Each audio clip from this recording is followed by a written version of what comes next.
ಆಯ್ತು ಅಂತಂದರೆ ಆ ಮನುಷ್ಯನ ಉದ್ಧಾರ ಇನ್ನು ತಾನೇ ಆಗಿ ಹೋಗುತ್ತದೆ. ಅವನಿಗೆ ಇನ್ನೇನು ಬೇರೆ ಯಾವುದರ ಅವಶ್ಯಕತೆ ಇಲ್ಲ.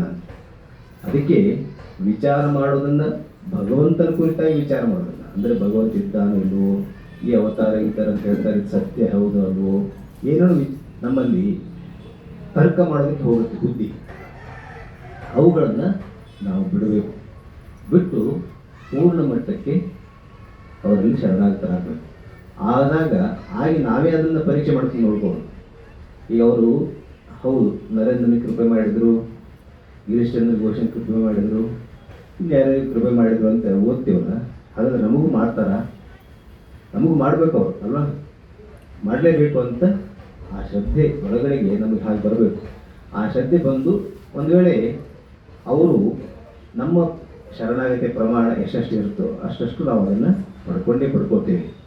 ಭಗವಂತ ನಿರೀಕ್ಷೆ ಮಾಡೋದು, ಸಾಧು ಸಂತ ನಿರೀಕ್ಷೆ ಮಾಡೋದು ಏನಂತಂದರೆ ನಿಮ್ಮಲ್ಲಿ ಅಹಂಕಾರ ರಹಿತವಾದಂಥ ಶರಣಾಗತಿ ಭಾವ.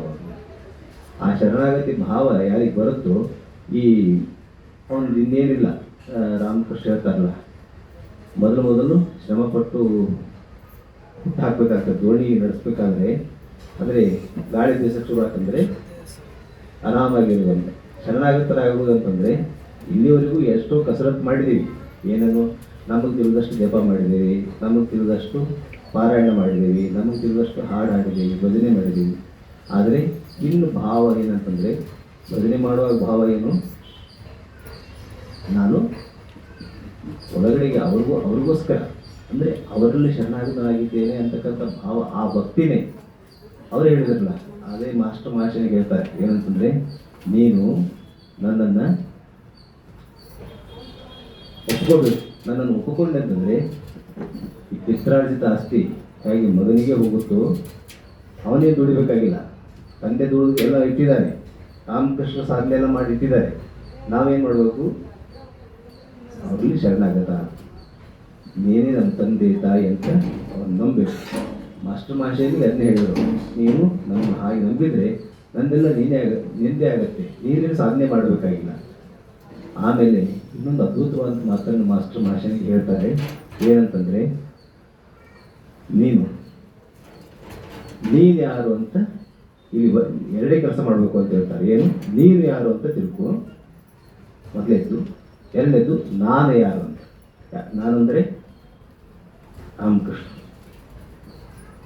ನೀನು ಯಾರು ಮತ್ತು ನಾನು ಯಾರು, ಎರಡನ್ನೇ ತಿಳ್ಕೊಂಡ್ರೆ ಉಳಿದೆಲ್ಲ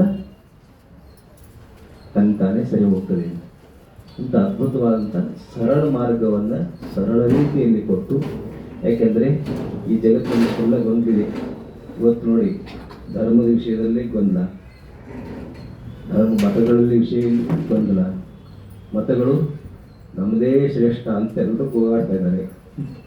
ಅದಕ್ಕೂ ರಾಮಕೃಷ್ಣ ಹೇಳಿದ್ದಾರೆ, ಏನು ಪರಿಹಾರ, ನಿನ್ನದು ಶ್ರೇಷ್ಠ ಅಂತ ಹೇಳು, ಅದಕ್ಕೆ ನಿನಗೆ ಅಧಿಕಾರ ಇದೆ, ತೊಂದರೆ ಇಲ್ಲ, ನೀನು ನಂಬಿಕೆ ಅದು. ಆದರೆ ನಿನ್ನದೇ ಶ್ರೇಷ್ಠ ಅಂತ ಹೇಳ್ಬೇಡ ಅಂತ. ಅಂದರೆ ನನ್ನದಷ್ಟೇ ಶ್ರೇಷ್ಠ ಅಂತಲ್ಲ, ನಾವು ಮಾಡುವಂಥ ಇದು ಮಾತ್ರವೇ ಶ್ರೇಷ್ಠ ಅಂತ. ಈ ಭಾವನೆಗಳು ಸಮಾಜದಲ್ಲಿ ಹೊರಗಡೆಗೆ ಇದೆಲ್ಲದಕ್ಕೂ ಅವರು ನಮಗೆ ಸ್ಪಷ್ಟ ದಾರಿ ತೋರಿದ್ದಾರೆ. ಅದಕ್ಕೆ ರಾಮಕೃಷ್ಣಕ್ಕೆ ಬಂದರೆ ಇವೆಲ್ಲ ತಾನೇ ಬಿದ್ದು ಹೋಗ್ಬಿಡ್ತಾರೆ. ಹೊರಗಡೆಗೆ ಇವತ್ತು ಸಮಾಜದಲ್ಲಿ ಏನೇನೋ ತುಂಬಿಬಿಟ್ಟಿದ್ದಾರೆ, ಧರ್ಮದ ಹೆಸರಿನಲ್ಲಿ, ಆಧ್ಯಾತ್ಮಿಕತೆ ಹೆಸರಿನಲ್ಲಿ ಎಲ್ಲ ತುಂಬಿದಾರಲ್ಲ, ಅದೆಲ್ಲ ತಾನೇ ಬಿಟ್ಟು ಹೋಗ್ಬಿಡ್ತದೆ. ಯಾರ ಹತ್ರ ಬರಬೇಕು, ರಾಮಕೃಷ್ಣ ಹತ್ರ ಬರಬೇಕು. ರಾಮಕೃಷ್ಣ ವಚನ ವೇದ ಮತ್ತು ಅವರ ಸಂದೇಶವನ್ನು ಓದಬೇಕು. ಅದನ್ನು ನಮಗೆ ಎಷ್ಟು ಸಾಧ್ಯವೋ ಅಷ್ಟು ಪ್ರಯತ್ನ ಮಾಡ್ತಾ, ಬಹಳ ಸಾಧನೆ ಮಾಡ್ತೇನೆ ಅನ್ನುವಂಥದ್ದು ಇಲ್ಲ. ಏನಂತಂದರೆ, ಸಾಧನೆ ಮಾಡೋದು ಮಾಡಬೇಕು, ಹಾಗೆ ಮಾಡಬೇಕು ಅನ್ನುವಂಥದ್ದು ನಮ್ಮ ಕೈಲಿಲ್ಲ. ಅಥವಾ ನಾವು ಮಾಡಬಹುದು ಪ್ರಯತ್ನ, ಆದರೆ ಕೃಪೆ ಮಾಡೋದು ಅವನಿಗೆ ಬಿಟ್ಟಿದ್ದು. ಆದ್ದರಿಂದ ನಾವು ದಯಾರ್ದ್ರ ಹೃದಯದಿಂದ ಮನಸಾಪೂರ್ವಕ ಅವರಲ್ಲಿ ನಾವು ಆ ಪ್ರಾರ್ಥನೆಯನ್ನು ಮಾಡ್ತಾ ಇದ್ದರೆ ಅಷ್ಟೇ ನಮ್ಮ ಜಪಕ್ಕೆ, ನಮ್ಮ ಭಜನೆಗೆ, ನಮ್ಮ ಇನ್ನೊಂದು ಕೆಲಸಕ್ಕೆ ಅರ್ಥ ಬರ್ತದೆ. ಇಲ್ಲ ಅಂತಂದರೆ ಹಾಗೆ ಎಲ್ಲವೂ ಈ ಸಂಪ್ರದಾಯಗಳ ಹೊರಗಡೆ ಹೇಗೆ ನಡೀತಾ ಇದೆಯೋ ಹಾಗೆ ಹೋಗ್ಬಿಡ್ತದೆ. ಭಾಳ ಜನ ಎಲ್ಲವನ್ನೂ ಮಾಡ್ತಾ ಇದ್ದಾರೆ, ಆದರೂ ಏನು ಅವ್ರಿಗೆ ಬೇಕಾಗಿರ್ತಕ್ಕಂಥ ಮಾನಸಿಕ ಒಳಗಡೆ ಒಂದು ಕೊರತೆ ಇದೆಯಲ್ಲ, ಅದು ಎಂದೂ ಫುಲ್ಫಿಲ್ ಆಗ್ತಾ ಇಲ್ಲ, ಅದು ತುಂಬ್ತಾ ಇಲ್ಲ. ಏನು, ಅಶಾಂತಿ ದೂರ ಆಗಿ, ದುಃಖ ದೂರ ಆಗಿ, ಏನೋ ಒಂದು ಆನಂದ ನಮ್ಮ ಒಳಗೆ ಅದು ಪ್ರವೇಶ ಮಾಡಬೇಕು. ಹಾಗೆ ಮಾಡಬೇಕು ಅಂತಂದರೆ ಶ್ರೀರಾಮಕೃಷ್ಣರೇ ಇಂದಿನ ಯುಗಕ್ಕೆ ಮತ್ತು ಮುಂದಿನ ಬರ್ತಕ್ಕಂಥ ಎಲ್ಲದಕ್ಕೂ ಕೂಡ ಅವರೊಬ್ಬರೇ ಪರಿಹಾರ. ಅವ್ರನ್ನ ಗಟ್ಟಿಯಾಗಿ ಹಿಡ್ಕೊಂಡ್ರೆ ನಿಮ್ಗೆ ಯಾವುದು ಗೊಂದಲ ಇಲ್ಲ. ನೋಡಿ, ಅಧ್ಯಾತ್ಮದ ನಿಮ್ಗೆ ಏನಾದರೂ ಗೊಂದಲ ಇದೆಯಾ? ಸಾಧನೆ ಏನು ಮಾಡಬೇಕು ಅನ್ನೋದು ಗೊಂದಲ ಇದೆಯಾ? ಎಲ್ಲವನ್ನೂ ಅವರು ಸ್ಪಷ್ಟವಾಗಿ ಹೇಳಿದ್ದಾರೆ. ಭಗವಂತ ಎಲ್ಲವನ್ನೂ ಒಪ್ಪಿಕೊಳ್ತಾರೆ. ರಾಮಕೃಷ್ಣ ಆಶ್ರಮ ಭಕ್ತರದು ಒಂದು ವೈಶಿಷ್ಟ್ಯತೆ ಏನಂತಂದರೆ, ಬೇರೆ ದೇವರುಗಳು ಕೂಡ ಒಂದು ದೇವರ ಬೇರೆ ಬೇರೆ ರೂಪಗಳು ಅಂತ ನಾವು ಒಪ್ಪಿಕೊಳ್ತೇವೆ ಅಲ್ವಾ? ನಮ್ಮ ದೇವರೇ ಶ್ರೇಷ್ಠ ಅಂತ ಹೇಳುವಂಥದ್ದು ಇಲ್ಲ, ಅಥವಾ ನಮ್ಮ ಗುರುಗಳೇ ಶ್ರೇಷ್ಠ ಅಂತ ಹೇಳುವಂಥದ್ದು ಇಲ್ಲ. ಈ ಹೊರಗಡೆಗೆ ಈಗ ಮತಾಂಧತೆ ಅಂತಕ್ಕಂಥದ್ದು ಹೇಗೆ ಹೊರಗಡೆಗೆ ಈ ಧರ್ಮಗುರುಗಳೇ ಅದನ್ನು ತುಂಬ್ತಾ ಇದ್ದಾರೆ. ಏನು, ನಮ್ಮದೇ ಶ್ರೇಷ್ಠ, ನೀವು ಆ ಕಡೆ ಅಲ್ಲಿ ಹೋಗಬಾರ್ದು, ಇಲ್ಲಿ ಹೋಗಬಾರ್ದು, ಹಾಗೆ ಮಾಡಬಾರ್ದು, ಹೀಗೆ ಮಾಡಬಾರ್ದು ಅಲ್ವಾ? ಎಷ್ಟೋ ನಿನ್ನೆನೂ ನಾನು ನೆನಪಿಸ್ಕೊಳ್ತಾ ಇದ್ದೆ. ಏನಂದರೆ, ಎಷ್ಟೋ ಮನೆಗಳಲ್ಲಿ ಭಗವದ್ಗೀತೆ ಇಟ್ಕೋಬಾರ್ದು ಅಂತ ಹೇಳ್ತಾರೆ. ಭಗವದ್ಗೀತೆ ಇಟ್ಕೋಬಾರ್ದು ಅಂತ ಹೇಳ್ತಾರೆ. ಭಗವದ್ಗೀತೆ ಇದ್ದರೆ ಮನೇಲಿ ಜಗಳ ಆಗ್ತಾರೆ. ಯಾರಾದ್ರೂ ಹಬ್ಬಿಸಿದಾರೋ ಗೊತ್ತಿಲ್ಲ. ಸ್ತ್ರೀಯರು ಓಂಕಾರ ಹೇಳಬಾರ್ದು ಅಂತ ಕೆಲವರು ಹಬ್ಬಿಸಿದ್ದಾರೆ. ಹೀಗೆ ಏನೇನೋ ಹಬ್ಬಿಸಿ ಜನರನ್ನ ಒಂದು ಗೊಂದಲದಲ್ಲಿ ಸಿಕ್ಕಿ ಹಾಕಿಸಿ ಈ ಧರ್ಮದ ನಿಜವಾದ ಅರ್ಥವನ್ನು ನಾವು ಏನು ಪಡಿಬೇಕಾಗಿತ್ತು ಆ ಶಾಂತಿ ಸಮಾಧಾನಗಳಿಂದ ಅದರಿಂದ ದೂರ ಆಗ್ತಾ ಇದ್ದಾರೆ ಜನ. ಅಂಥ ಪರಮಾತ್ಮನ ವಾಣಿ ಭಗವದ್ಗೀತೆ, ಅದನ್ನು ಮನೆಯಲ್ಲಿ ಇಟ್ಕೊಂಡ್ರೆ ಕೆಟ್ಟದಾಗತ್ತೆ ಅಂತ ಯಾರಾದರೂ ಹೇಳ್ತಾರೆ ಅಂದರೆ ಅವನನ್ನು ಏನು ಮಾಡಬೇಕು? ಹಬ್ಬಿಸಿದ್ದಾರೆ. ನೀವೆಲ್ಲ ಕೇಳಿರ್ತೀರಿ. ಅಂದರೆ ಮತ್ತೆ ರಾಮಕೃಷ್ಣ ಮಾಸ್ಟರ್ ಮಹಾಶಯನಿಗೆ ಒಂದು ಮಾತು ಹೇಳ್ತಾರೆ. ಅಂದರೆ, ನೋಡು, ಮನೆಯಲ್ಲಿ ಸಾಧು ಸನ್ಯಾಸಿಗಳ ಮಹಾತ್ಮರ ಫೋಟೋಗಳನ್ನು ಭಾವಚಿತ್ರ ಹಾಕ್ಕೊಂಡಿಟ್ಕೋ, ಪ್ರತಿನಿತ್ಯ ಅವ್ರ ದರ್ಶನ ಮಾಡು ಅಂತ ಹೇಳ್ತಾರೆ. ಈ ಎಷ್ಟೊಂದು ಈ ಮನೆಗಳಲ್ಲಿ ಕೆಲವರು ಈ ಕೆಲವು ಜ್ಯೋತಿಷಿಗಳು ಅದನ್ನು ಹಾಕೋಬಾರ್ದು. ಏನು, ಆ ಫೋಟೋ ಹಾಕೋಬಾರ್ದು, ಈ ಫೋಟೋ ಹಾಕೋಬಾರ್ದು ಅಂತ. ಅದಕ್ಕೆ ಎಲ್ಲೆಲ್ಲಿಯೋ ಫೋಟೋಗಳನ್ನ ಎಸೆದು ಬಿಟ್ಟಿದ್ದಾರೆ. ನದಿ ಬಂದು ಎಸಿತಾರೆ, ಇಲ್ಲಂದು ಎಸಿತಾರೆ. ಜನರನ್ನ ನಿಜವಾದ ಒಂದು ಧರ್ಮ ಅಧ್ಯಾತ್ಮದಿಂದ ಹೇಗೆ ಇವನ್ನು ದೂರ ಮಾಡಿ ಅವರಿಗೆ ಕೆಟ್ಟದ್ದು ಮಾಡ್ತಾ ಇದ್ದಾರೆ. ಜನರನ್ನು ನಿಜವಾಗಿ ಒಳ್ಳೇದು ಮಾಡ್ತಾ ಇಲ್ಲ, ಕೆಟ್ಟದ್ದು ಮಾಡ್ತಾ ಇದ್ದಾರೆ. ಅಷ್ಟು ನದಿಗಳಲ್ಲಿ ಎಲ್ಲೆಲ್ಲೂ ಬಿದ್ದಿರ್ತದೆ. ನಮ್ಮ ಯುವವರಿಗೆ ಚಕ್ರವರ್ತಿ ಸುದೀಪ್ ಅವರು ಅದಕ್ಕೊಂದು ಪ್ಲ್ಯಾನ್ ಹಾಕಿ ಅದನ್ನು ಕಣದಲ್ಲೂ ಶಿವ ಅಂತ ಒಂದು ಪ್ಲ್ಯಾನ್ ಹಾಕಿ ಎಲ್ಲೆಲ್ಲಿ ಫೋಟೋಗಳು ಹಾಕಿ ಎಸ್ತಿರ್ತಾರಲ್ಲ ಅವನ್ನೆಲ್ಲ ತಂದು ಮತ್ತೆ ಒಂದು ಕಡೆಗೆ ಇಡುವಂಥ ವ್ಯವಸ್ಥೆ ಮಾಡಿದರು. ಅದಕ್ಕೆ ಎಷ್ಟೊಂದು ಮಾಡೋಕ್ಕಾಗುತ್ತೆ. ಜನ ಸಿಕ್ಕಾಬಿಟ್ಟಿದ್ದಾರೆ ಅಲ್ವಾ? ಅವರೆಲ್ಲ ಎಲ್ಲಿ ಎಸಿತಾರೆ, ಯಾಕೆ ಎಸಿತಾ ಇದ್ದಾರೆ ಅಂತ ನಾನು ಕಣ್ಣು ಹುಡುಕಕ್ಕೆ ಹೋದೆ.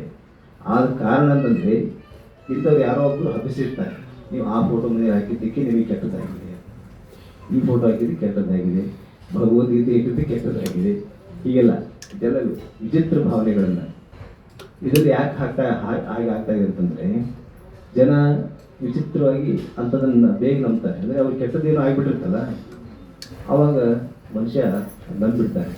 ಅದಕ್ಕೆ ಕಾರಣ ಏನಂತಂದರೆ, ಈ ಸರಿಯಾದ ಜ್ಞಾನ ಇಲ್ಲದೆ ಇರೋದು, ಸರಿಯಾದ ಭಕ್ತಿ ಇಲ್ಲದೆ ಇರೋದು. ನಮ್ಮಲ್ಲಿ ಸರಿಯಾದ ಭಕ್ತಿ ಇಲ್ಲ, ಸರಿಯಾದ ಜ್ಞಾನ ಇಲ್ಲ. ಹಾಗಾಗಿ ನಮ್ಮ ದುಃಖಕ್ಕೆ ಕೊನೆ ಇಲ್ಲ. ನಮಗೆ ಯಾವತ್ತಾದರೂ ರಾಮಕೃಷ್ಣರನ್ನ ಈ ಭಾವದಿಂದ ನಾವು ಸ್ವೀಕರಿಸಿದ್ರೆ, ಶರಣಾಗತರಾದರೆ ರಾಮಕೃಷ್ಣರೇ ಅಂತ. ನಿಮಗೆ ಯಾವ ದೇವರಿಷ್ಟೋ ಆ ದೇವರು, ಅವರೆಲ್ಲರೂ ರಾಮಕೃಷ್ಣರಿದ್ದಾರೆ. ನಾವು ಈಗ ಹೋಮದಲ್ಲಿ ಹೇಳಿದೇವಲ್ಲ, ಸರ್ವ ದೇವದೇವಿ ಸ್ವರೂಪಾಯ ಶ್ರೀರಾಮಕೃಷ್ಣ. ಅವರೇ ಎಲ್ಲ ರೂಪದಲ್ಲೂ ಇದ್ದಾರೆ, ಅಥವಾ ಎಲ್ಲ ರೂಪಗಳು ಅವರೇ ಆಗಿದ್ದಾರೆ, ಅವರಲ್ಲಿ ಎಲ್ಲ ರೂಪವಿದೆ. ಈ ಭಾವವನ್ನೇ ರಾಮಕೃಷ್ಣ ಆಶ್ರಮದಲ್ಲಿ ನಿಮಗೆ ಯಾರು ಮಂತ್ರ ದೀಕ್ಷಾದಲ್ಲಿ ಒಂದು ಪುಸ್ತಕ ಕೊಟ್ಟಿರ್ತಾರೆ, ಇನ್ಸ್ಟ್ರಕ್ಷನ್ಸ್ ಕೊಟ್ಟಿರ್ತಾರೆ. ಏನು, ಬೇರೆ ದೇವರ ದೇವಸ್ಥಾನಗಳಿಗೆ ಹೋಗ್ಬೋದಾ ಬೇಡವಾ? ಹೋದಾಗ ಕೂಡ ನೀವು ಅಲ್ಲಿ ಈ ರಾಮಕೃಷ್ಣರೇ ಆ ರೂಪದಲ್ಲಿದ್ದಾರೆ ಅಂತ ನಮಸ್ಕಾರ ಮಾಡಬೇಕು ಅಂತ. ಅಂದರೆ ನಮ್ಮಲ್ಲಿ ಈ ಮನಸ್ಸಿಗೆ ಏನೋ ಒಂದು ಭೇದ ಭಾವನ ತುಂಬುವಂಥದ್ದಲ್ಲ, ಎಲ್ಲವನ್ನೂ ಒಳಗೊಳ್ಳುವಂಥದ್ದು. ರಾಮಕೃಷ್ಣ ಧರ್ಮ ಅಂತಂದರೆ ಯುಗ ಧರ್ಮ.